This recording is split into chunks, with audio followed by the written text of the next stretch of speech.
A day in my life as a singer, so halika, sama ka, let's go! Oh, you've got it all over. Today is Thursday mga ses at para less hassle sa biyahe, nag-book na lang tayo ng Move It para diretso na tayo sa ating destination.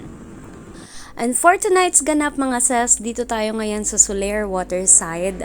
And sobrang ganda ng view na to naman mga ses! Look at that! Hi, we're here na mga ses.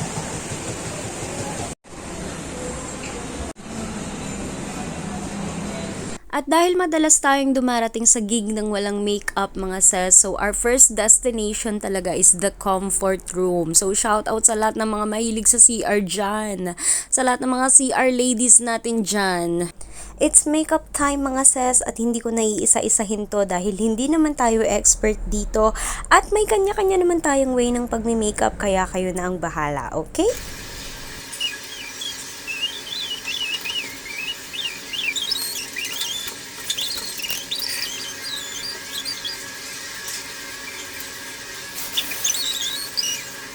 So after mag-makeup and all, diretso na tayo sa Waterside Resto Bar dahil dito yung place natin for tonight.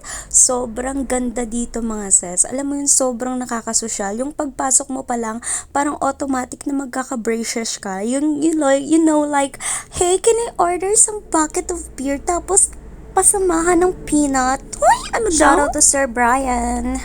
Bad hair day mga ses. Ang pangit ng buhok ko.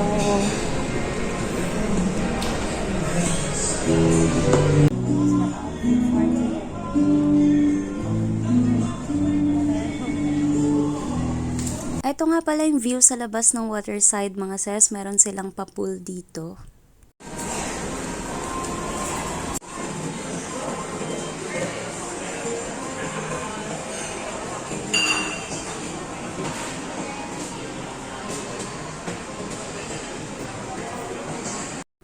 Syempre, don't forget your water mga ses. Drink your water, baby! So, dito yung pwesto namin mga ses. And I super like this place kasi ang taas ng ceiling. Gusto ko yung ganun, yung matataas yung ceiling mga ses. Tapos yan, pwede kang makipag-date dyan, o diba? And oras na rin nga pala ng set namin mga ses. So, let's go. Eto na yon.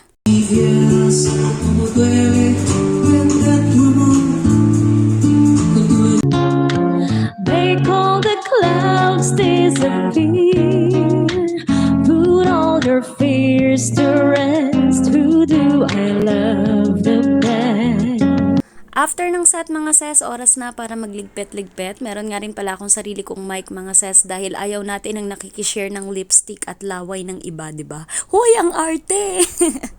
Pero syempre, as a singer, it's a must. It's a must.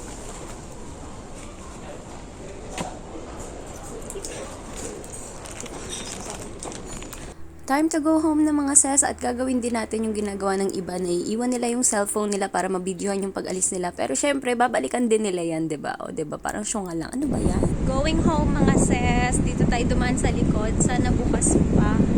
Yun, may nadan pa naman. So, magbubuk na lang tayo ng angkas. Pero syempre, magsisira muna tayo. So, here's our outfit mga ses. Nagsuot na lang ako ng top ko. Hindi ko na inalis yung dress na suot ko kanina. At syempre, mag-aalis muna tayo ng contact lens. So, the usual na ginagawa ko mga ses is pinapalitan ko muna yung solution na nandun sa contact lens case ko bago ko ilagay yung contact lens na galing sa mata ko. Para alam mo yun, fresh ulit siya kapag ginamit mo. At yan ang wag nyo palang kakalimutan mga ses ha, yung ibababad nyo sa solution yung contact lens nyo, okay? Para hindi natutuyo mga ses ha. So after ma-remove yung contact lens mga ses ay mag-eyeglasses na tayo ulit. Back to normal life na ulit ang person. So that's it for tonight mga ses. Grabe ang bitbitin. Bye! So if you have time mga ses, you can come and visit at Waterside Solaire every Thursday, 6 p.m. to 10 p.m. po. Okay, that's all mga ses. This is your Ate Joy. Please do follow, like, and share. Bye-bye!